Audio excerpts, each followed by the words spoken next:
Okay, so here's the newest member of HR's garden.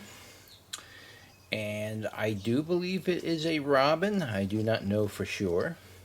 He fell out of his nest, and he could be in danger of this thing here. So we're trying to take care of him, nurture him up, and get him so he could fly. He did eat a salamander from me, and that was about all he ate. I do give him a little water here and there. He doesn't drink too much water.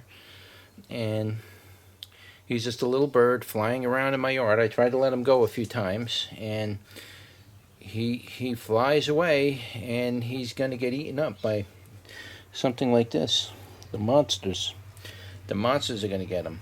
So we're going to try to keep him around, get him a little bigger. I'll feed him some worms, and hopefully he'll be able to fly off on his own and be able to do his thing as the red robins do.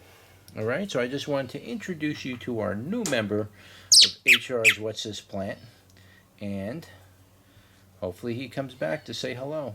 He's been sitting on my shoulder for most of the day, believe it or not. So he is comfortable with me since I fed him.